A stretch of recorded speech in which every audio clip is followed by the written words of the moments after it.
soulful stuff and you're looking to play something that feels a little different.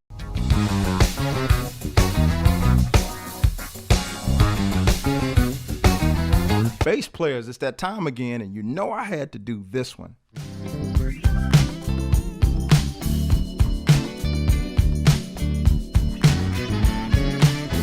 This is for any bass player who's looking to improve your feel on some of this more soulful stuff, and you're looking to play something that feels a little different from the gospel stuff that we've been doing. This is just for you. Now, if you've checked out any of my other Bass Jam packs, you know exactly how this goes. There are 6 tracks included in this pack. There's a part A and a part B to each track. And also with the track, I'm going to include the sheet music and tab for those of you who need this music. Maybe this is not so common to you as it is for some people, so that's no problem. I'm including the sheet music and the tab just for you.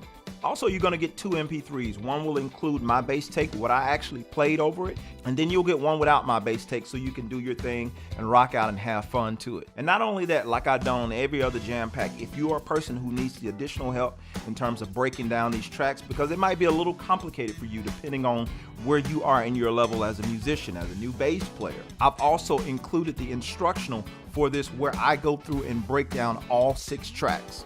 I'm going to tell you exactly what it is that I'm playing. I'm going to show you the progression. I'm going to show you how to play all these little crazy lines that we're doing throughout the song.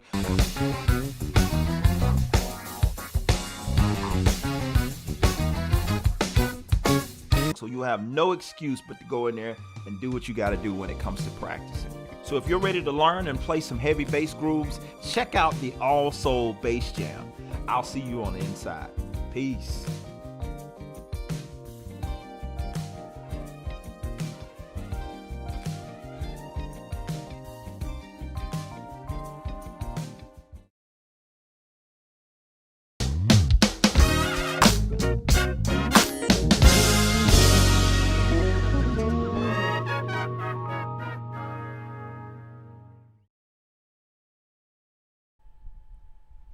Good morning, good morning, good morning, everybody. I see some people already in the comment section this morning. My man Marcus Bass, good morning to you. T, good morning, man. Robert Harris, good morning. Who else is this? Whoever I've missed, good morning to you. Hopefully everybody is well this morning. I had a few minutes that I wanted to jump on and share a few thoughts with you guys. So again, hopefully everybody is well. It's cold. Yeah, first and foremost, it is cold. It's cold this morning, but all is well. Again, just wanted to jump on here. It's been a minute, and if I hadn't said it to you already, Happy New Year. I know there's like past 7 days you don't supposed to say it, but you know, I ain't seen some of y'all in a minute. When you ain't seen me in a minute, right? We'll put it like that. But Happy New Year to you all. I appreciate it, man. Marcus, thank you. He said the intro, he likes the intro. I appreciate that, man. And yeah, I wanted to, while it's still early, I wanted to jump on here a little this morning and play a little bit of the, I always forget to plug my computer up, but I wanted to jump on here and play a little of this new pack that I have. And trust it, that's not what the whole thing is about today. But it's grooves, so we're gonna groove a little bit this morning, right? What's up, P. Lee? Hopefully you're well. And anybody else that's joining, y'all know what to do. Let me know where you're watching from. That's always cool to see where in the world you're watching from. Yes, sir. Thank you. I appreciate that. I appreciate it. Sean, good morning to you, sir. There we go. Zion, Illinois. That's cool, man. Be sure to let me know where you're watching from, everybody. All right, I think I finally, Robert says that's why I have trouble at my group. Oh, okay, I got you in regards to what I just said. Watching from Germany, Sydney, that's awesome, man. UK, that's awesome. All right, so y'all are all around the world this morning. That is super cool. South Africa is in the building. That's cool. Ottawa, Canada. I've been to Ottawa. I haven't been to a lot of places, but I've been to Ottawa. It's pretty cool. Much love from Huntsville. Yes, sir. Come on, P. Lee. Huntsville, Alabama. I think, was I in Huntsville not too long ago? I think I came through Huntsville not too long ago. Good stuff, man.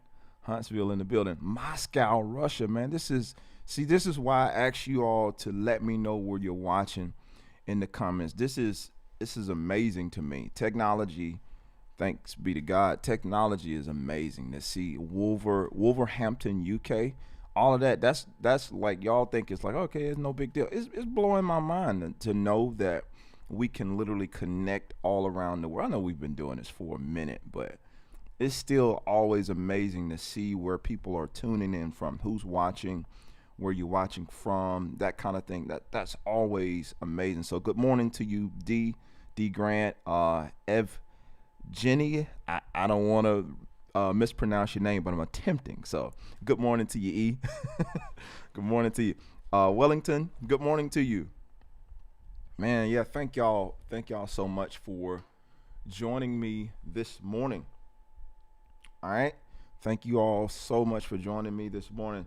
Oh yeah, I put that little the link to this groove pack that I was talking about earlier when the commercial came on. I put it in the chat. So if you at any point was wondering about that, just simply scroll back up through the chat and you can check that link out. Yeah, so cool deal. Peter, what's up, Peter? Leicester, is that how you say that? UK, cool deal, man. Y'all, that is crazy. That is crazy. So again, just wanted to jump on here first and foremost, and say good morning, good afternoon, and what's the Truman Show? Oh, and if I don't see you, good night. Skarabi, what's up, man? I have been having health issues since December of last year, but I'll always follow from here in France. Man, I'm very saddened to hear that you're having health issues, and I pray that you get better soon. I pray that you get really well soon. You got work to do. So I hope that you get better soon. Rodney, good morning to you, sir. Where you watching from, Mr. Rodney? I don't know a lot about, I know the name Rodney Jones is a pretty common name, so I don't want to confuse you with anybody else this morning. So, yeah, I'm trying to pull this up as well. Yeah, we're about to do some grooving this morning. I'm gonna play a few of these. Grooves from the new pack, All Soul Jam Pack. Okay, Chesapeake, Virginia. Cool deal. Chesapeake, Virginia. All right, so let's see here. And just to reiterate what today, y'all might see it down below. But just to reiterate what we're going to be discussing a little later, and I'm not going to be on. I plan to not be on here super long today. Y'all know I always said I end up being on here like an hour and a half, but I'm gonna try to shave it off. And again, it's supposed to be short and sweet, straight to the point. So yeah, we're gonna be talking about frustration to action. So that's something that when I do share things with you all, I try to share things that are personal to me, something that I've either dealt with or am currently kind of walking through. So this is something, obviously one of those same things, and I want to share it with you all and just see if I can kind of give some nuggets there, or help somebody in their journey or whatever. Buford, Georgia's in the house. Cooks, is that how you say that, man? Good morning to you. All right, so let's jump into this this pack. The idea for this jam pack that I did, as we jump into the groove part of what this is, the idea for this new jam pack that I created, it was something to just kind of, as with all of the packs, to help bass players in the area of groove. There's so much going on now, and we're all over this bass. Everybody's good now. That's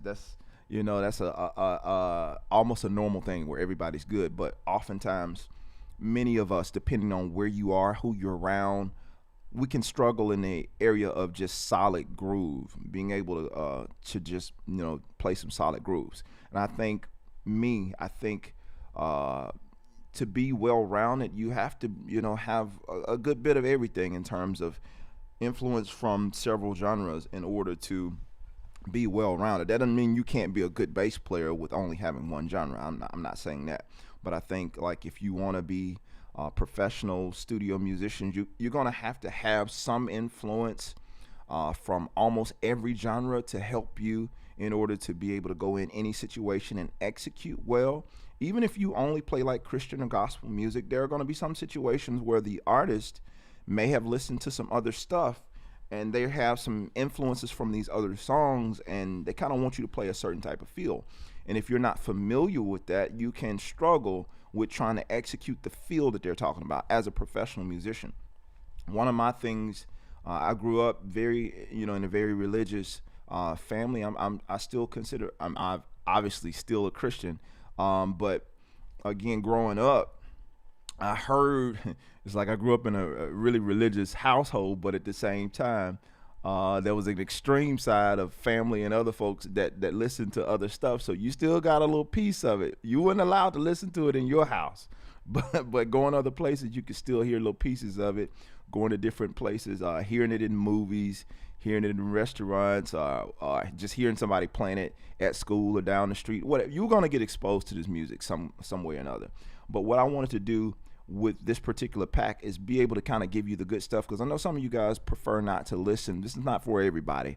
Not saying that the pack isn't for everybody, but some people prefer not to listen to music that has vulgar language or has something that could be offensive to their beliefs. So I felt like with this, with it only being instrumental music, it's a good way for you to kind of pull some elements from that style of music, like the old school soul and some new school soul, without necessarily compromising what you want to listen to. So it's just like a happy meeting place for everybody. When I moved to Atlanta and became a professional musician many years ago, that was one of the things I struggled with in terms of learning songs, because I didn't grow up, my point to what I was saying earlier, because I didn't grow up listening to a lot of secular music.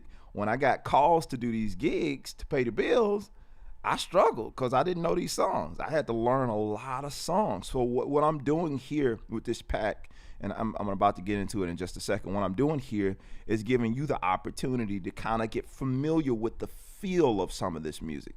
Now, it's not a substitute for learning that other music, but it does kind of give you an introduction to the feel of that other music. So this is one here called Almost Disco, and I think it's in the key of G. Now, just to be clear, this is not a lesson. I'm just playing through these grooves. This is available. I'm gonna drop this. I'm gonna drop this link if you want the instructional or if you want the jam pack. It's available. Good morning, K. Oliver. What's up, man? I'm dropping it in the chat, so it's there if you need to go and check it out. But I'm just gonna play through a few of these things, and we're gonna move right on. So yeah, let's try to jump into this. Try to remember this song.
Hands are cold.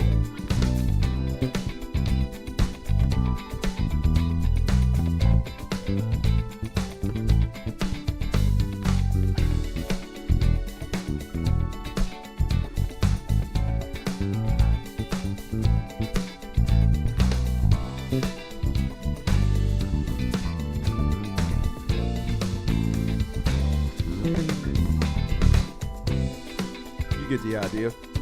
So that one is called Almost Disco, And again, it all of these tracks is only 6 tracks, but they all come with the sheet music, as you heard in the advertisement. They come with the sheet music. They come with the tab if you need tab, you use tab, that kind of thing. Also, they come with my bass take, and then it comes again without my bass take. Innovative Grand Lunga official. I think I said all of that right. Thank you. But yeah, so they come with and without my bass take, and then again for the bass players who need the extra help, this is not for everybody. But there's a separate thing where you can just get the instructional, and the instructional does come with the whole. When you get the instructional, it includes everything. So I've had people in the past with some of my other packs, they'll buy the instructional and then they'll turn around and buy the jam pack. Now it's like if you get the instructional, the jam pack is included. But if you just want the jam pack by itself, you can just go to the website and get the jam pack alone. So yeah. All right, so here's another one.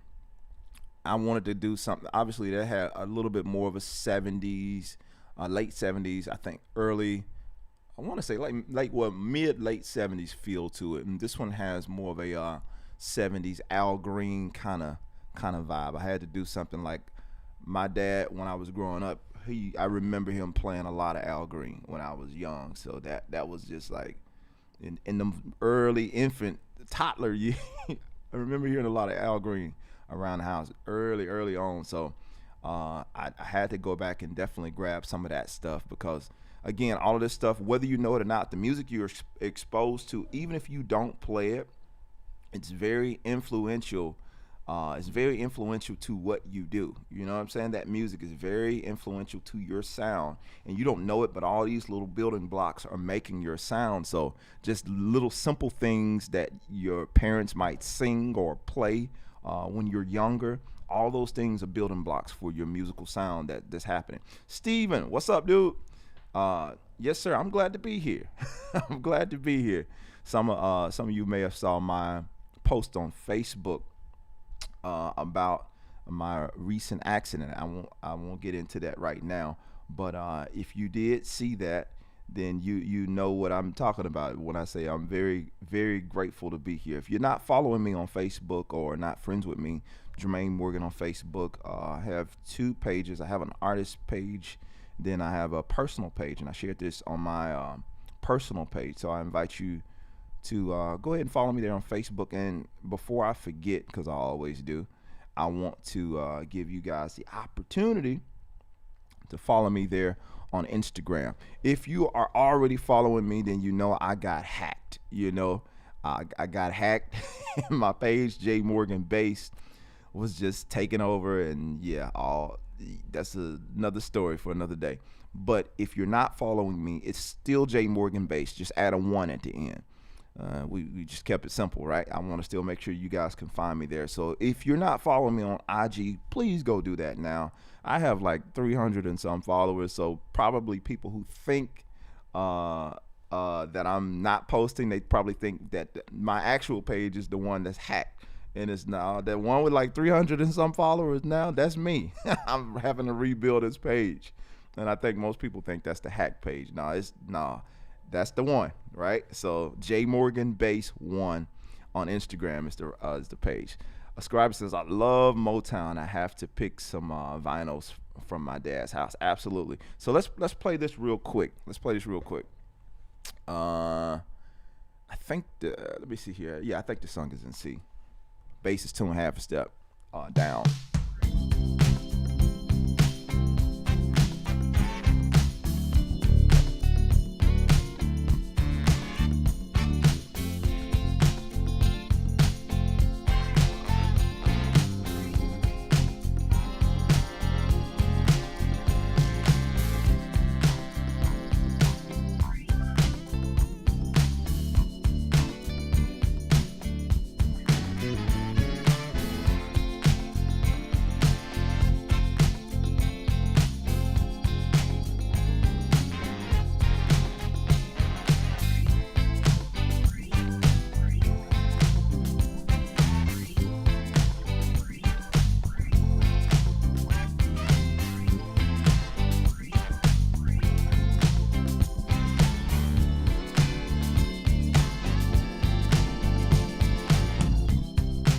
trying to make myself not play the low B string. I should have got this 4-string out to play it.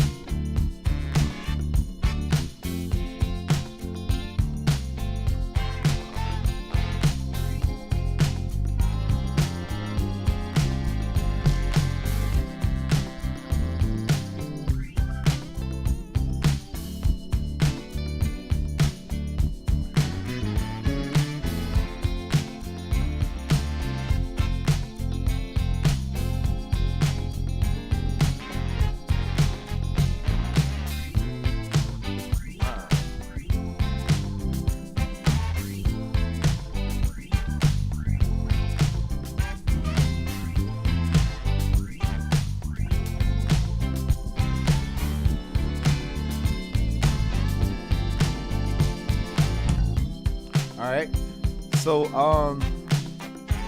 straightforward track, really straightforward. Again, all of them are like 2 sections, just a A section and a B section. I wanted to keep it super, super simple. So, Lunga says, I have been following you since, I have been following you and Quamon Fowler. Quamon Fowler, come on, Jermaine, get it together. Quamon Fowler mentioned you, and glad always learn from you, man. Thank you so much, Quamon. Yeah, that's my dude. I just, it was so cool how we connected. Quamon, he posted one of my songs on Instagram. He and his band played one of my songs at a gig, and he posted the video on Instagram and tagged me in, and I was blown away. I mean, they were killing the song, but it was such a cool feeling to know that somebody amazing that I didn't know somewhere in the other part of the world was actually using my song to play in a set list. That was the coolest thing to me when I heard it. So just obviously hearing him killing the song, I reached out to him and I wanted to work with him, and he ended up being on my first and second band record, Dreams Work Reality Part 1, and he's on Part 2. So yeah, and we've done tons of stuff in between that as well. So it was very, very cool connecting with Quamon, man. He's a good dude, really good dude, and phenomenal saxophone player. Billy, Bright Music, is there a particular reason why you tune half a step down rather than BEADG? Absolutely, there is a particular reason. Gospel music. Gospel music is the reason.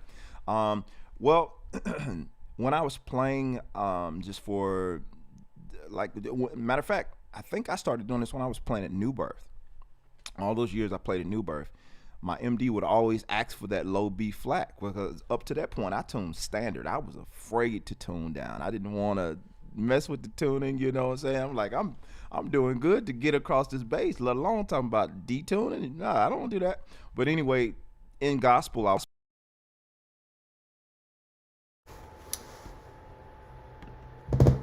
hold on, I had a power glitch there. Sorry about that. In gospel music, I was always being asked.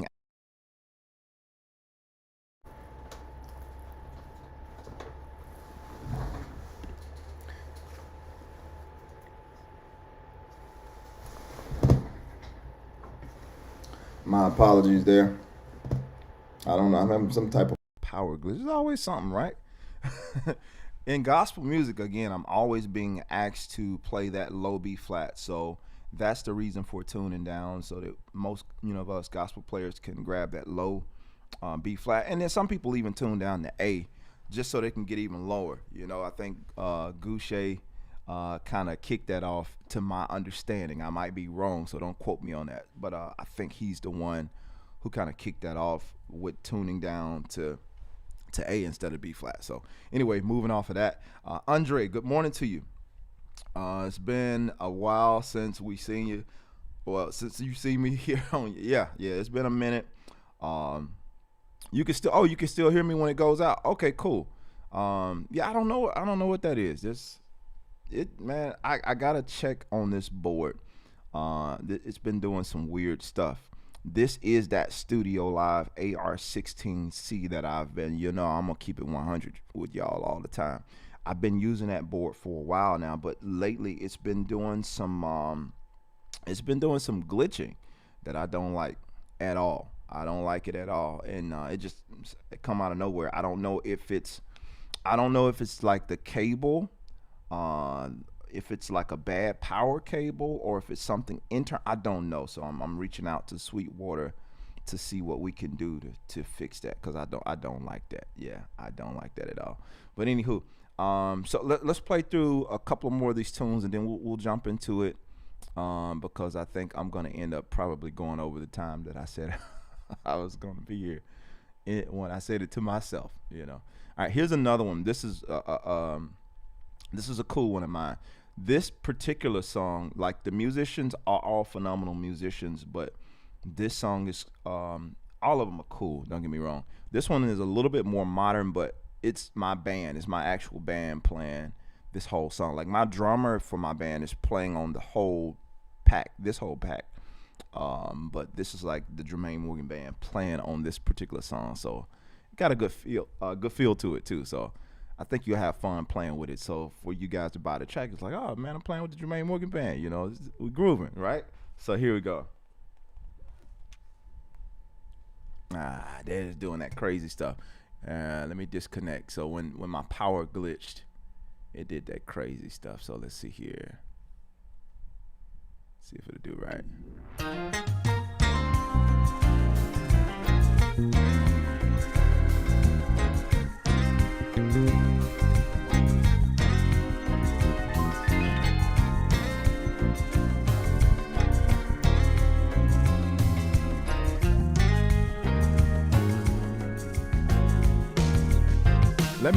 Let me know if you can hear the track, cause I'm getting kind of paranoid now. Now I'm thinking that you can't hear the track. Somebody give me a quick thumbs up.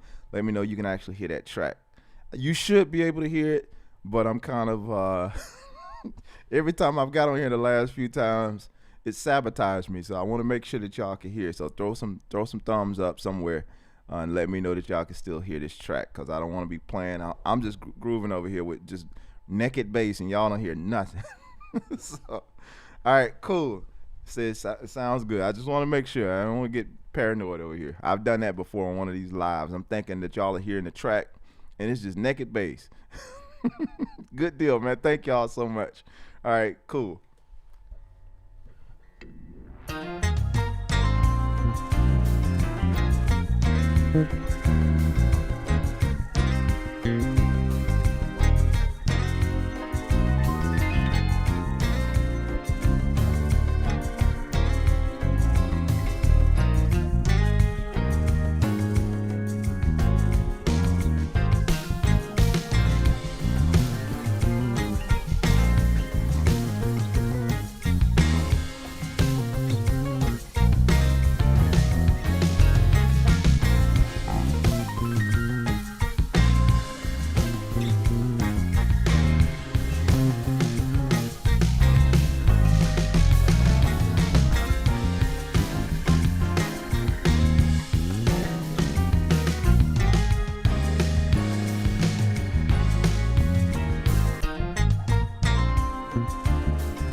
You get the idea. One, let's see. That's 3. I'll do one last one. I'll do one last one. There's 6 on here, but I'll do one last one. I'm trying to make my mind up. Which one do I want to do? Let's see. What's this one? We can rock on this one. All right, cool.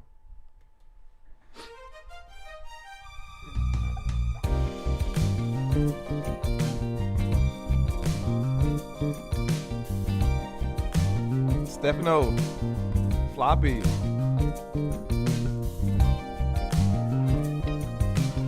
Indonesia in the house.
All right, so you see, the tracks are super, super, super vibey. You can stay there for hours. That's the idea. I want to make them in a way that it makes you want to play, and not just to keep you in a box. Like, well, what is it? Pocket pays the bills. I've said that before. Many people have said that, but it doesn't have to be boring. And the idea of these tracks when I'm creating them is to make them and get you motivated to want to just try some ideas out, see what you can create, that kind of idea. So yeah. Hey Jay, the bass sounds phenomenal. Man, thank you. I really, really appreciate that. You professional bass players on here that's listening to tone and everything. I enjoy this bass, man. Y'all know I don't consider myself a Fender guy, even though you see stuff that resembles Fenders in here. This is a Fender. But yeah, I like this bass, man. I really like it. All the tracks are nice. I appreciate that, Rodney. I really appreciate it. So again, if you guys are interested in jamming with that stuff, it's available on the site. You can swipe up in the chat and just click that link and it'll take you right to it. I love the low B string when I play a 5-string bass. People say it's too much, but when I play 6-string bass, they say I'm crazy. I've learned over the years to not pay people no attention. People have you pulling your hair out, losing your everlasting mind, and you don't know why, because people are fickle. People change. One person does something and it's amazing and it's the best thing ever. You do it and you never should have thought about it. You know, that kind of thing. So it's like, if you wait on people's approval to do certain things, you never get anything done. You never get anything done. Charles, what's up, man? Glad I have a notification bell tap. Good morning. Them SIT strings. Oh man. Yes, sir. Yes, sir. Yeah, quick shout out to the companies that I rock that support me. So this is obviously I'm talking about SIT strings that I use. On this particular bass, I'm using Rock Brights, right? I'm using these Rock Brights. I've been rocking with SIT strings, man, how many years now? At least 10, 11 years now. I've been using SIT strings. The strings I normally use though, on somebody asked about the Serene. No Serene bass this morning. Love the, yeah, I got the Serene right over there. I was planning on playing it, Sean. This is what I normally use on, like I've been using this on my let me point here. The Warrior right there, hanging up on the wall. There you, like that's what I normally rock on the Warrior and my Serene, the lighter gauge, custom gauges with the SIT power wound. So yeah, and before I miss anybody, pig hog cables is what I use. This cable, which is a good thing. This cable is a little worn. I put some miles on it. I use that stuff, you know, and they're very, very durable cables, not super expensive. I've been using, like, this pretty much outfitted my studio for the last few years, but I've been using pig hog cables and Reunion Blues gig bags is what I use. And what else am I missing? Dana B. Goods in terms of I've been with Bartolini as an emerging artist for years with Bartolini, but we're currently in the works of kind of shifting that. I don't know if I'm supposed to be telling y'all that, but it is what it is. Y'all family, right? So anyway, I normally use Bartolini pickups with the exception of this and a couple of other basses, but my custom basses are normally all Bartolini pickups. So speaking of the Serene, since you asked about it, I'm gonna pull that Serene out. And oh yeah, I'm just plugging all kind of stuff because I don't know if I'm gonna see y'all again next week. But these straps are my own signature straps, as you can see. So yeah, they are available on the website as well. I ain't stingy. If you want one, they on the website. You can get one. All right. Here's the Serene with the Bartolini. He said, I need a hat deal. I do need a hat deal. Let's set that up, Charles. You reach out to your people, and I have my people call your people. We'll set up this hat deal. I've been saying that for years. I need a hat deal, man. Well, the funny thing is these hats I wear all the time. You can't hardly find them anywhere. So, how much would it? Let's talk, Lunga. Send me a direct message. Let's talk, man. Jermaine Morgan. Jermaine at JermaineMorgan.net. I'm trying to give you my other email address. Jermaine at JermaineMorgan.net. You can send me an email. Let's talk. It might not be as bad as you think. To do a collaboration, it might not be as bad as you think. All depends on what you're thinking. So, yeah, send me an email. Let's talk about it. Melvin, good morning to you. Sagiri, good morning. Anthony, if I didn't speak to you already, good morning to you, sir.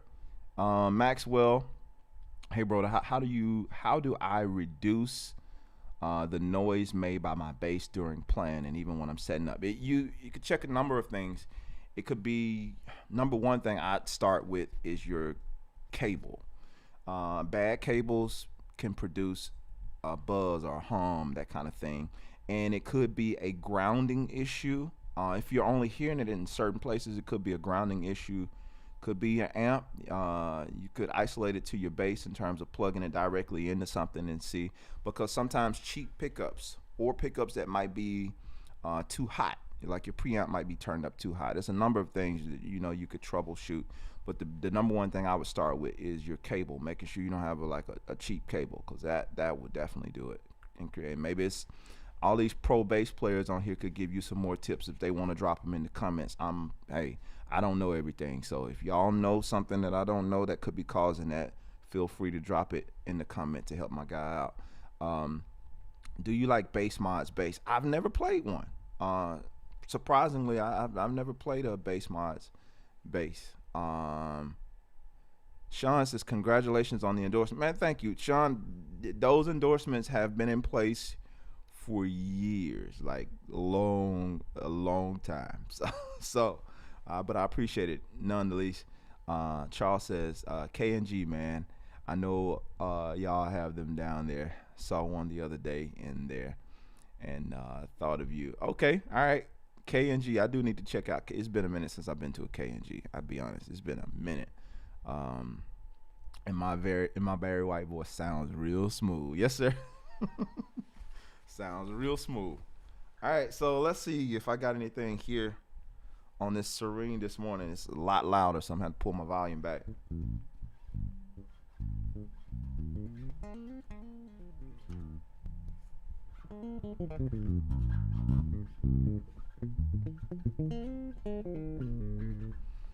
Y'all hear that all right? Let's see here.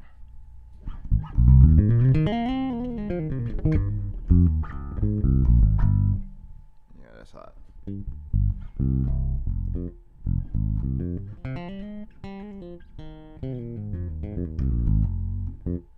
All right, let's see here. Let me pull this track back up.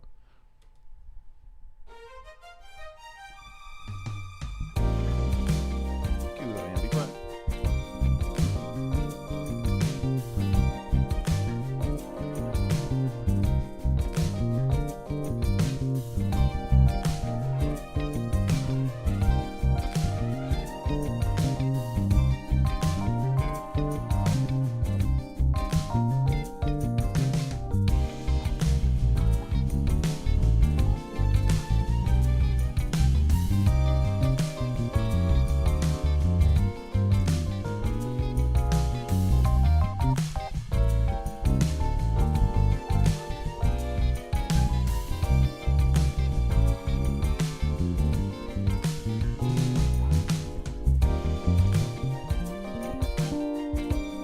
Let's play around with it a little bit before I jump into this top.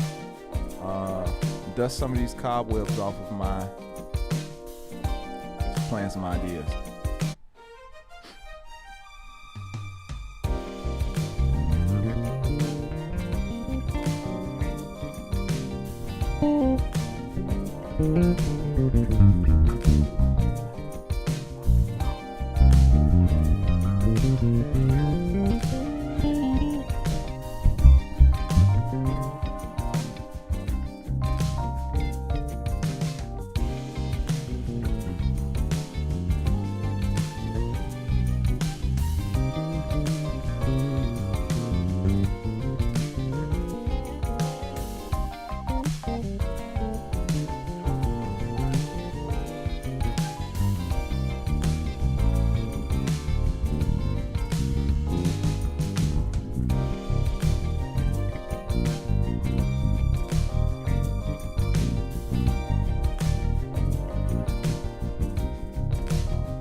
Play around with this one just real quick.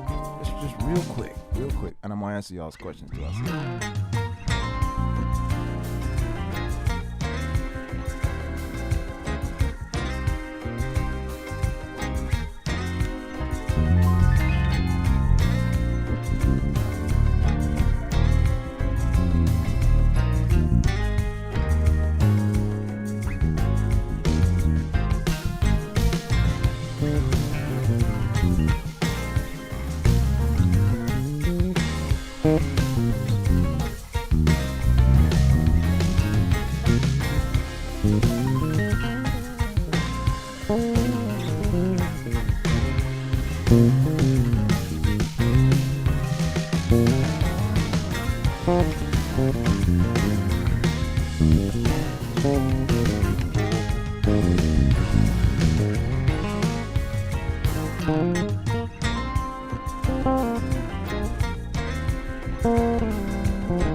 lot of talk about that B string this morning, so let's play on it.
That's enough this morning. I am cold.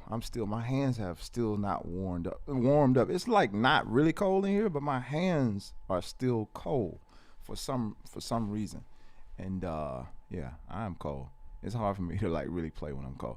All right, so let me go back through some of these comments. I think some of y'all were responding to the earlier statement. Kelvin, man, good morning to you, sir.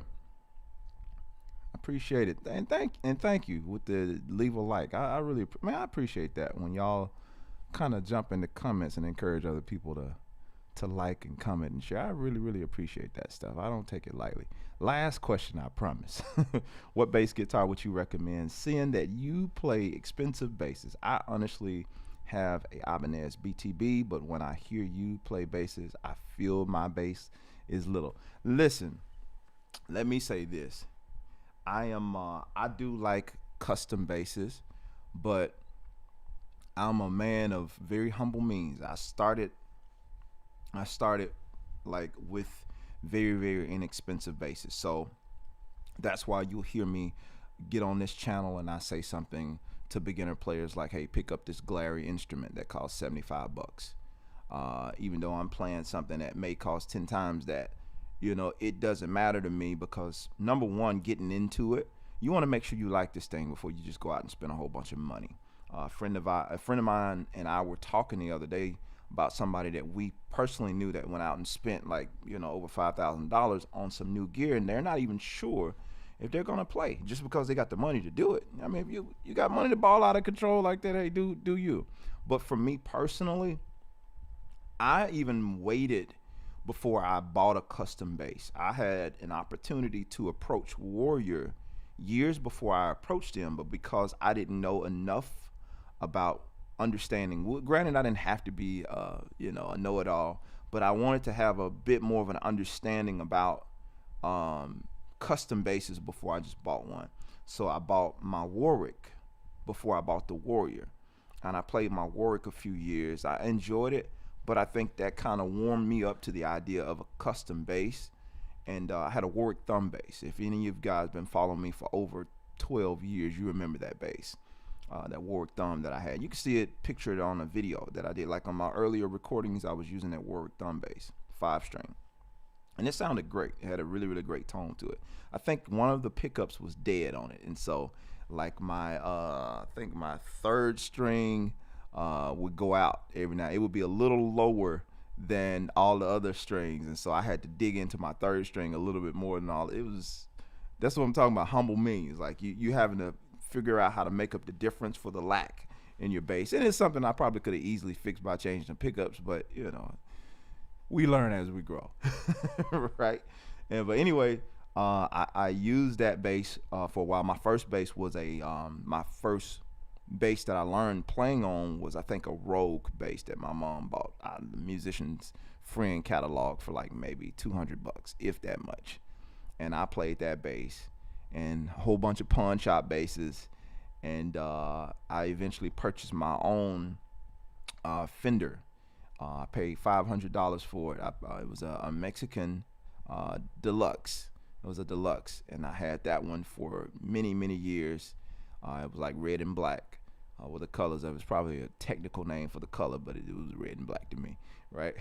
So I played that bass for many years, and then I bought my Warwick after that, and then the next bass I purchased was the one here on the wall, was that Warrior 5-string, and then I bought my Warrior 6-string. And then over the years, I've obviously collected more basses, and I'm still collecting. But yeah, I didn't start out playing expensive basses. So to you,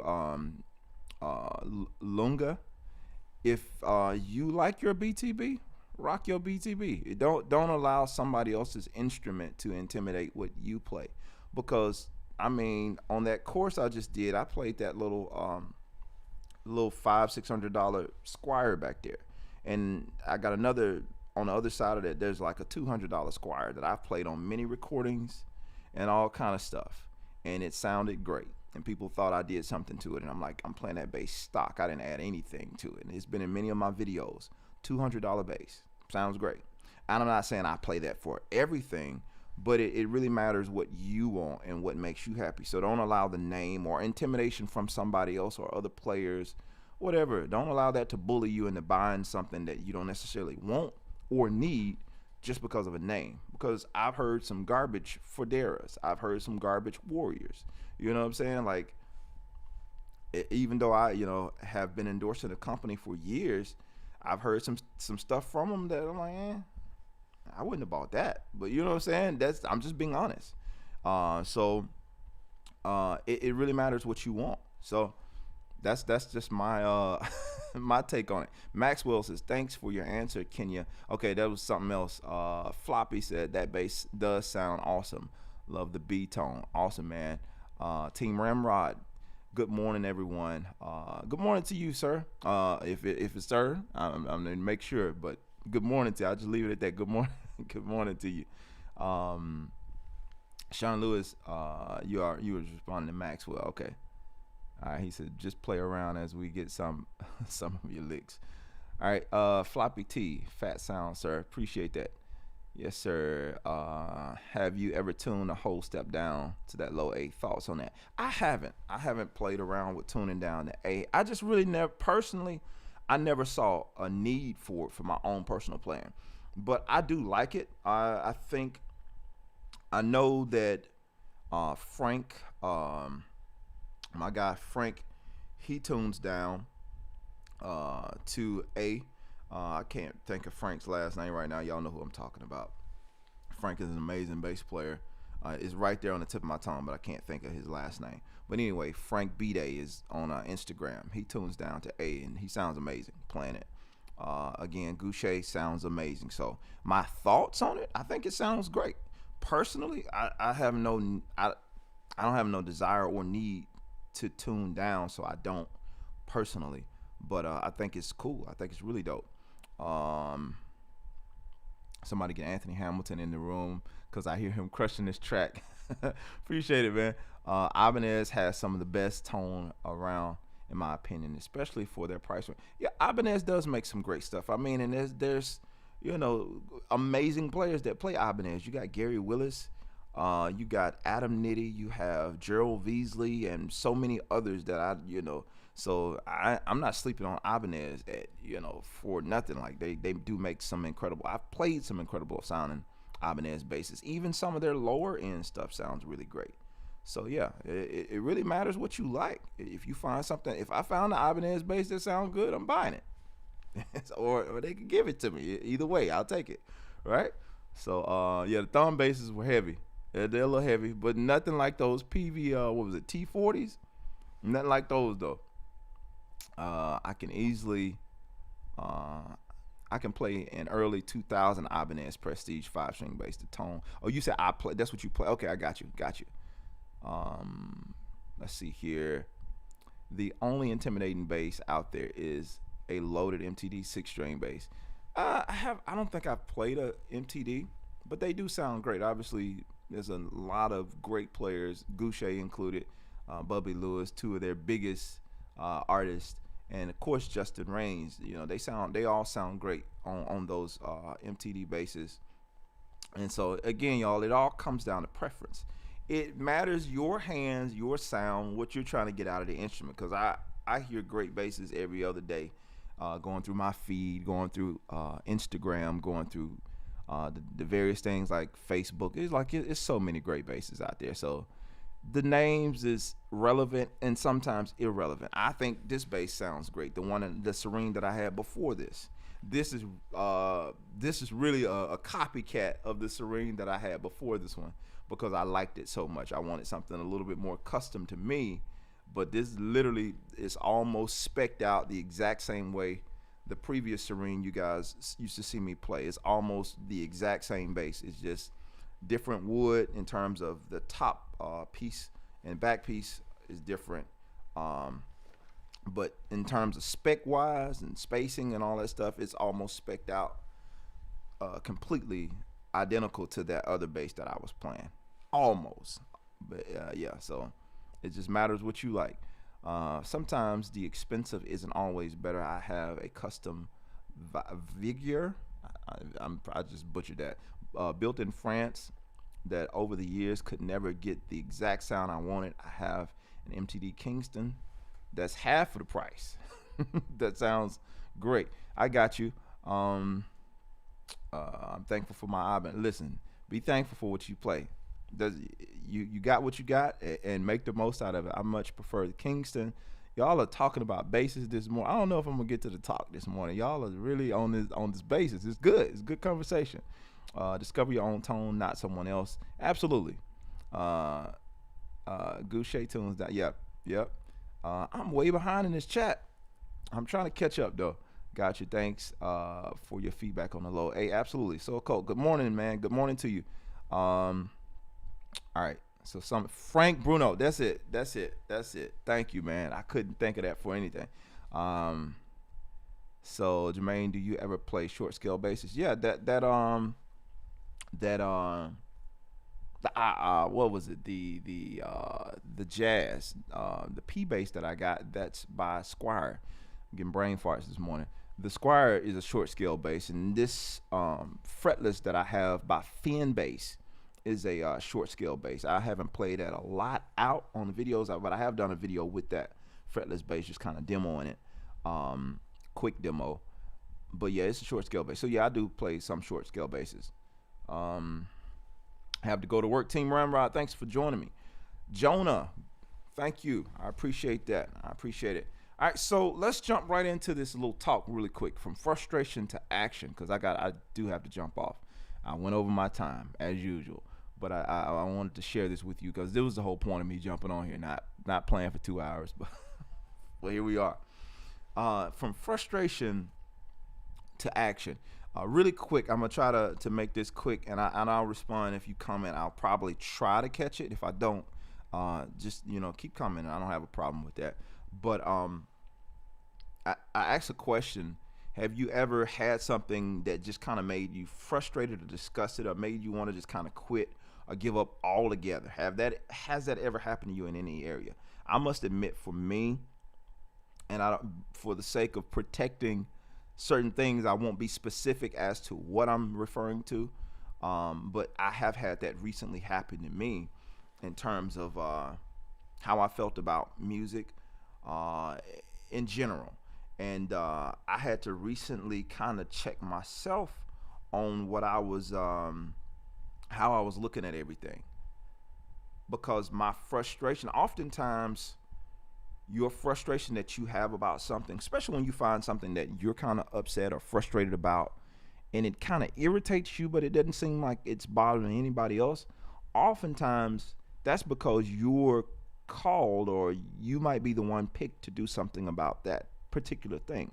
It's not to say that you can change everything about that situation, but you might be the one who's pricked in your heart to do something to change things, to get it moving in the right direction if it's something that really, really bothers you. Kind of like the person who got tired of folks yelling out the windows and sending telegrams and, sending letters all the time. They're like, hey, let me figure out how to invent this telephone where we can kind of get these messages a little faster. It bothered them enough to do it. I'm not saying a specific person, because I know, there's tons of people who are working on it, but whoever gets it done first normally is the person that wins, right? But it was something that bothered them enough that they say, hey, you know what? I'm going to come up with this telephone. Or the person that invented electricity, right? It's like, hey, these candles is cool, but we can probably do a little bit better than that, right? You know what I'm saying? Thomas Edison, you know what I'm saying? Like, we can do a little better than this candle. We can come up with a light bulb. It might take a while, and you might have to restructure what you're doing, throw away. I think it was something along, I know it was over 100. We'll just say that because I don't want to get misquoted or misquote something. But I know it was over 100. I think it was closer to 1,000 tries to try to invent the light bulb before it actually found something that they landed on that actually worked. Just imagine after try number 10. We'll say 100 for the sake of argument, right? Just imagine after try number 10, they're like, you know what? Maybe we're supposed to just kind of rock out with these candles and be cool with that. Be happy that we got some light and just rock these candles and just, keep it moving. Just imagine stopping at try number 10. Just imagine the car, stopping with the horse and the buggy. I think this is about the best we're going to be able to do. Let's just chill out right here. So invention, oftentimes crisis or things that happen, what they say, crisis is the mother of invention. Oftentimes these things happen to put you in an uncomfortable situation. And most of us, our natural nature is to fold under the pressure. Most of us, that's our natural nature, or to complain about whatever it is that's going on, or to just sit here and just do like I did in a sense, just tap out completely. Say, you know what, I'm done, I'm good on all, y'all can have that. I don't want no part in it. We can oftentimes take those approaches to being frustrated instead of allowing that frustration to move you to action, not to do something in a negative way in terms of action, like you do something that's more detrimental to the situation than actually helping it. You should allow that frustration that you feel to make you start strategizing, start asking questions instead of like, man, is this all they're gonna do? Like, why do they have to do this? And all these types of questions that we ask when we're faced with these situations that get us to become frustrated, instead of asking like, why is that, like, start asking how can I be of an assistance to this situation? How can I add value to this situation? How can I begin to shift like one of my passions, even in my own personal mission statement, is integrity and accountability. Now, those are two things that the average person don't want to take on. Reason being because we're all subject to fail on our best day. And all of us have done something that would probably, if the right person found out about it, it would call your integrity into question. It would call your accountability into question. So the average person don't want to take on things that deal with integrity and accountability, because that means I have to keep up a certain standard all the time. Or I have to try to maintain a certain standard all the time. And we don't really want to be responsible for that. Even me, the life I try to lead, or live rather, I don't, want to necessarily have a magnifying glass placed on me at all times, because there's sometimes I'm going to get it wrong. But I still feel that it's necessary that we share from our life experience, especially to the next generation that's coming up. We're in that whole, I'm still part of the millennial generation, but we have generations that come up under us that are very good. As we can see all these young and upcoming musicians. I heard this pastor say on Pastor Tony Evans say on Sunday. He was talking to his younger people at his church. He's like, "We need you." Like my generation and younger. He's like, "We need you. We need you. We need what you do. We need your energy. We need your creativity. We need that spark that you have to try something new." But we also need the wisdom from the older generation who's been through some of the things that we're trying to do. Maybe not they didn't invent cell phones and all this kind of stuff. Some of them did, but you know what I mean. Overall, that wasn't necessarily their thing, but there are some things that they've learned from experience that they are able to share with the younger generation. And me being just a little bit older than the musicians that are coming up under me, I feel like there's something valuable that I have to add based off life experiences that they haven't went through yet. Some of them haven't experienced yet. And I think because they haven't experienced certain things, it could be costing them integrity. It could be costing them their character, their consistency of character, being able to show up and people know what they stand for, what they're about, all these different things, because you haven't been through enough that challenges that, Or some people have been through a lot of stuff, but they're just not learning anything. Like what old folks say, you hard-headed. You're hard-headed. You ain't learning nothing. You know what I'm saying? So I feel like it's necessary for those of us who've been tasked or who've been burdened with certain things that frustrate you. It's your point. It's your job to do something about it. But you got to check yourself first before you just jump out and do something. I want to give you some key things that you want to make sure that you do before you just jump out and start. I'm about to be Rambo and I'm about to, just start just killing all these problems that I see.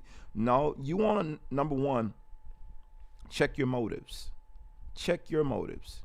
What is the intention of what you're trying to do? What are you trying to accomplish when you set out to do this particular goal? Again, I say for me, one of my main things in my life's vision is integrity and accountability. So with that being said, I'm always having to check myself. The Bible speaks about a man who can't rule his house well. You probably shouldn't be leading nowhere else, especially no church, if you can't rule your house well. So I'm having to constantly check my own self, check my own actions. How am I with my kids? How am I with my wife? What value am I adding to that situation? Am I present? All these different things. So I have to check myself constantly against the mirror, right? That thing that the thing that I'm looking at that really shows me the reflection, the true reflection of who I am. Because what I show on the screen, what you see on YouTube, social media, I can hide. This camera only captures a small part of this studio. It's not getting the whole thing. So for you guys, I can block off certain things that I don't want you to see, and I can zoom into the things that I do want you to see. So a lot of my life is hidden and shielded from you. There's a lot of stuff about me you don't know. I play the bass. I produce music, and some of you who've been following me a lot longer, you know a little bit more about me. But there's a lot of things I can hide through this camera. But the people who are with me on a day-to-day basis, they know me, or they have a good idea of who I am. And they see the consistency of who I am. So if I'm going to be talking integrity, accountability, all of those types of things, then they're going to call me out on it at some point. It's like, wait a minute now. You talking about integrity, but you always lying about something. You always not telling the full truth about something. So you know what I'm saying? You have to make sure that what you're talking about or the thing that you're going after, not saying that you have to be perfect at anything, but at least be holding yourself accountable, holding yourself to the same fire that you want to hold everybody else to. So if I'm supposed to produce good music with good content, I can't criticize other people's lyrics if I'm not checking my own lyric content, what I'm talking about. If I'm not supporting other people's vision, other people's just say, let's keep it music. If I won't support anybody else's music, if I won't repost something when I know somebody in my circle or somebody that I know that I call myself listening to and whatever, if I won't ever speak up and share anything about what they do, I don't ever help them, well, then I can't get mad if nobody ever helps me, right? Because there's a simple principle, and we live by these principles. You reap what you sow. What you give out is what you get, right? You know, there are a lot of things that I do, and I was sharing this with my kids. There are a lot of things that I do in private that I'm not trying to necessarily shine a spotlight on, but there are a lot of things that have been done in private, and I feel like my kids see these things that I do in private, and when it's time that I need that same help that I've kind of extended out to someone else, you know, I'm able, like something just recently as this week, I was helped in a major way, and several major ways this week, but I was able to remind my kids just to show them like it's worth it. It's worth it to do, even when you don't see the reward right away, even when nobody's watching, nobody's able to give you a pat on the back and say, oh man, that was awesome. That was really nice of you to do that. That was really awesome. You're like, there's no cameras, you know, it's just you. Even if my kids weren't around, but fortunately I'm able to do a lot of these things when they are around, because I want this to be part of their culture. You know, being a help to people, being able to share, being able to give, to be able to encourage, inspire, and motivate, all these different things. I want that to be a natural part of their culture, just as much as they are being bombarded with all this stuff on TV about bad attitudes and all this stuff. I want to make being respectful a normal part of their culture. So when they see somebody like me, the way my parents, my mom raised me, when I see somebody talking crazy, a little kid in the store talking crazy to their mom, it's like my spider senses start tingling. It's like I see that, and it's like my parent senses like, give me about 2 hours with your child. That's all we need. I really don't need that long, but I want to make an impact. So give me about 2 hours. Give me a day with them. Let me spend some time with your child, because clearly they don't get it. So those things there's certain values that I want to instill. You know, I want to instill those things into my family. Not only my family, but the people who are in my circle, the people who are around me. I want to create a culture that certain things are not acceptable. Certain things are not okay. I want you to feel uncomfortable doing a certain thing around me, because I've created such a culture that it calls you to a higher standard. And that's the thing we want to do with what we've been burdened to do, the thing that we're frustrated with. Well, you can't just go and point your finger and shake your finger at somebody else about something that they're doing. You set the standard. You set the standard as to what that looks like. Because one thing I've learned over time, you have to take in consideration, not everybody was raised like you. Not everybody has the same culture, the same values as you have.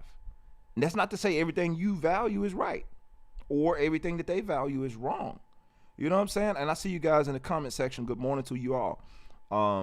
But you have to give people grace, right? That's something that I really have been learning a lot about. You have to really give people grace, because we are not all the same. We are not all the same. And when you come from this judgmental perspective and judging everybody's actions or lack of actions based on how you process things, it may come out that you're actually the one who's in the wrong. Even if something you did was right, the way you went about it was wrong, because you came from a judgmental, condescending standpoint, as opposed to trying to understand where that person is coming from, as opposed to trying to understand their culture. There's a saying that says, before people want to hear about how much you know, they want to know how much you care, right? So before you start trying to get somebody together, make sure that person knows that you actually mean it in love. Perhaps in your family, that's the reason why you're not being perceived or received the way that you want to be, because they don't feel any love coming from it. You know what I'm saying? You're doing and you're saying stuff, and you're adamant about what you're saying, and you mean well, but all this person is getting is judgment from you. The very people that you want to help, the very thing that you want to see changed, it can't change because the way you're coming about it, or the way you're going about it, is completely wrong. It's completely wrong. And you're doing more offending than actually helping the situation. So the people would rather see you leave than to hear you speak about whatever it is you're talking about, because you're offensive. So we have to make sure we check those motives about how we're doing or why we're doing what it is we're doing. And then also, what's the end goal? What are you hoping to accomplish by this thing that you're doing? What type of value are you hoping to add to this situation when you add your 2 cents in? Is it so that you can get the credit for fixing it? That goes back to, I think, checking your motives behind it. Is it so you can get the credit for it? Or do you have a genuine concern to see this thing be better? Or is it a genuine thing for you? Like, there are a lot of, I grew up around a lot of old cats, for lack of better words. And I say that as a term of endearment. I grew up around, because I feel like I gained a lot of wisdom at a young age from always being around older men. So, when I was playing in a gospel quartet group, I was always around, older guys. And even playing in church, I spent a lot of time around guys that were much older than me. So there was a lot of wisdom imparted, as well as me being able to see things that was foolish and say, you know what? I ain't doing that. That's, you too old for that. Right? So there were a lot of things I was able to take away from those, being around those situations. A lot of wisdom I was able to gain. So being able to see that stuff, I was just able to just kind of pull a lot away from that, So in those situations, you have to appreciate what's there. You have to appreciate the older people that you have in your camp. I see, I don't want to get too far and get too far behind these comments. As my Floppy says, great stuff. As my wife says, whatever we think we are not here, whatever we think we are not here to judge them, we are here to love them. Okay, or whatever we think, we're not here to judge them, we're here to love them. I understand what you're saying. Yeah, we're not here to necessarily be a judge to people. In terms of, like, yeah, you should be showing more love in your actions in the way that you do things, because I think my mom has an old saying, again, going back to these old sayings, you can win more flies with honey, or you can catch more flies with honey than you can with vinegar. You know what I'm saying? It's like, if your approach is sweet, you can pull more people in. I think that's why the world, and I'm referring to the secular setup, it's able to win more people over because the approach is a little bit more sweeter. Even though the outcome might be negative, but they have enough sense to know there's a certain way I have to approach people in order to get them in. There's a certain way I had to make it sweet for you. You got to be able to smell the apple pie before you get to the bakery shop, right? I got to get the scent right. You know what I'm saying? But if I'm trying to win you over with something that's foul to you, you're not going to ever come over and check out what I'm talking about, because what I'm doing offends you. If I'm just cutting onions, raw onions, it's probably not going to be as appetizing as, somebody that's over there baking an apple pie. It's just the aroma is just completely different. After those onions get cooked, you know what I'm saying? That they got a little a stronger draw to it. But when you're just sitting there slicing onions, it's like, there's not the greatest smell in the world. It's cool if you like onions, but for the most of the population, it's like, just go ahead and let me smell that apple pie, something sweet. You know what I'm saying? As opposed, you ain't seen. Let me put it in this context. You ain't seen nobody putting an onion scented candle in their house, right? Ain't nobody got no onion scented candles around their house. Potpourri didn't put out the onion scent, to my knowledge, right? So you don't want your house smelling like onions. So you want to make sure, all that being said, you want to make sure that the approach that you have to what you're trying to help, or the problem you're trying to solve, you want to make sure that the fragrance, that the aroma, that the approach to it is something that attracts people, not repels them, right? So check all of those different things. So I just wanted to, again, just share a few words in terms of from frustration to action. You want to be able to come up with a strategy that moves you from being frustrated to action. Get a plan together. Get some steps. Seek wise counsel. Seek wise counsel. There's a verse I'm gonna share real quick with you guys because I think it's very valuable and it's worth sharing. Give me just a second. I this verse came to me the other day. I found it the other day rather, and it was very very timely, and I feel like it could be timely for you guys. Proverbs 15 and verse 22. Without consultation, plans are frustrated, but with many counselors, they succeed. Without consultation, without consulting anybody, especially consulting God, especially if you call yourself a believer, without consultation, plans are frustrated. You just, what we were talking about, you're just completely frustrated. You have things in your mind, but you won't consult God about it. You won't even try to consult somebody who you know has had success in that area. You're just mad. You're mad at the world about what's going on, but you won't do anything about it. But it says, but with many counselors, they succeed. So going back to what I was saying about the older gentleman, the more input that I have from people who've lived a little bit, chances are the more I'm going to avoid certain situations that I shouldn't be in. Even if some of these older guys that are around are a little foolish, the majority of these people who've lived life longer than I have, they're going to add something valuable to me to help me to kind of craft out a better life than what I currently have, because they've seen some things, they've experienced some things, they have some wisdom, they've been some places maybe that I haven't been. Even if I've been a world traveler, us younger musicians now, we're getting to go everywhere. Well, I can't say us. The younger musicians now, they're getting on gigs, they're going all over the world. You might have been some places, but it would be a sad thing to have been all around the world, but yet you never left home. What I mean by that is your mentality was still the same as it was with the person who influenced you the most. You know what I'm saying? Like, in terms of the mentality that you have, it's almost like another way of saying it is, it would be a tragedy to have all the money in the world and yet die poor. And I don't mean you lose all your money at the end of it. That means you didn't really understand what true riches were about, because you had all of this stuff, but you didn't realize what the real wealth was. The wealth wasn't the money. It wasn't the money. Those were resources.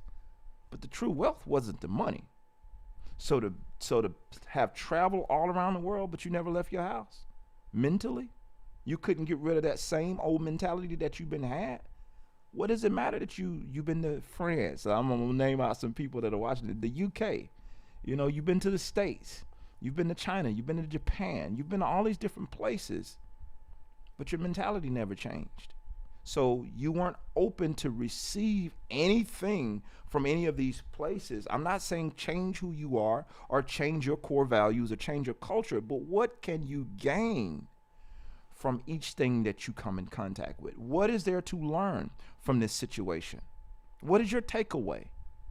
Yeah, I went here and I played, but did you only look at it as I went here and I gave these people some good music? Or did you look at it as I was able to go here and experience something? I was able to go here and learn something and to take away something. I was able to go here and see a culture appreciating the little bit that they have. Whereas here we have an abundance of things, an abundance of resources. And now you see people that are walking around. Let me say this really quick.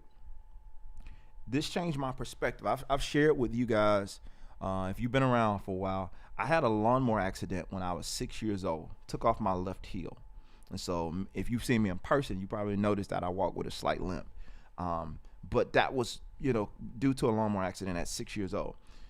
I used to be really, really angry. Each time I went to, we had to go, I lived in Mississippi, so the nearest, major hospital that could handle my situation was Le Bonheur Baptist Memorial Hospital, and those different places in Memphis that I would go, and the various clinics surrounding when I had to do my checkups and appointments and that kind of thing. That I'll never forget. I probably was 7 or 8 years old, and I went there, and I was, in one of my little stinking moods, just kind of feeling some type of way. And this little girl couldn't have been no more than 5 years old. Her mom rolled her in on a wheelchair, had the biggest smile on her face. The girl had the biggest smile on her face. And I just sat there, and you're in a waiting room, so you're in there with all these different people. And I just watched, for probably 45 minutes straight, this little girl having the time of her life. But she had no arms. She just had nubs, no legs. And just having the time of her life, and just as happy as she want to be. Completely aware of her situation, and just as happy as she want to be. And at that young age, it took years for things to really, really click, because you can see something like that and it can affect you, but you're not really changed. You just see it. It affects you. But it takes a while sometimes for change to actually take place, where you really start to become grateful. But in that moment, it definitely affected me, and it definitely caused me to look at myself like, dude, what's your problem? You're missing a heel off of your foot. You went through some major reconstructive surgeries that were, weren't probably desirable, but you're here. You walked in here on crutches, got a cast on your leg or whatever the case may be. You might have a brace, but you're walking. You have the activity of all your limbs for the most part. What's your problem? I'm having to check myself, even as I go back in the recesses of my mind and pull out this memory. It's like, what's your problem? So my challenge to you, with that story being said, my challenge to you this morning, as you're looking at this thing that you're frustrated about, what's your problem? Is it something that you can actually change? Is it something that you can actually do something about? And if so, what are you going to do about it? First thing I tell you to stop complaining about it. Complaining never helps anything. Telling somebody how bad they are or how bad the problem is doesn't provide any solutions. That doesn't provide any help. One thing I noticed, as you read the Old Testament, God hates complaining. Children of Israel should have been, a little short journey to, I think, something like 11-day journey or something like that. I could be wrong, but it's supposed to took them to get from Egypt to the Promised Land, and it took them 40 years because they kept complaining. One thing after the next.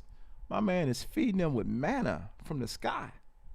I mean, miracles that some of us still wonder if they're real. Not me, but some of you all still wonder if these miracles were real, that these people were real life experiencing every single day. Like a miracle. You got food that's dropping. You got meat that is dropping. You know what I'm saying? Like, it's just you walking across a dry land. You know what I'm saying? Just so many things that in our time, if we were to see that, we would just be completely blown away. And yet they complain every day. Even when they got to the Promised Land, going and not to make this a sermon, but going and them bringing out the big grapes, and they're seeing, okay, like, this joint is it. This is what we've been trying to get to. But yet you still feel like, I can't take them. They're too big. You mean to tell me the God that delivered you from all of this stuff and then had all your enemies afraid of you and then brought you this far, he can't get you in there and face those people? So what's your problem? That's the question. What's your problem? And I don't say that in an offensive way. It's just a rhetorical question for you to ask yourself. What's my problem? Yes, this thing is an issue, but is there any value that I can add to this situation? Why am I mad? The anger and the frustration should lead you to action, to actually help the situation, to add something to it, not to just complain about it. Because if you're just complaining, you're part of the problem. If that's all you're doing is complaining, you're part of the problem. And we don't want to be part of the problem. We want to be part of the solution. That's all I have for that. Good morning, Sean. Well, you already spoke, but good morning, Music for Jesus. I see you in the building this morning. The things that God allows you to change, change them. The things that you can't, allow God to change them. There you go. It might not be your assignment. Do what you can and do the best that you can with what you have. If you ain't got it, you can't do it. If it's within your means to do something about, do it. Don't complain about it. Don't keep and trust and believe. Everything that I come and share here, I'm working on and dealing with myself concerning these same issues, because I understand we're all human, and on our best day we're subject to fall. But it's just a reminder for whoever's left here still watching me. It's just a reminder that you can add some value to the situation, and if it's pricking your heart enough, get some strategy. Seek counsel. That verse again, for anybody who might have wanted that verse that I read, that was Proverbs 15 and 22. Proverbs 15 and 22. If you want to check that out in your downtime or whatever. But yeah, check that out. See what you can do. See what type of value you can add. Anyway, y'all, I got a lot of work to do, and this camera is about to cut off. So thank y'all for joining me this morning. Have a blessed day, and I am out of here. Much love. Peace.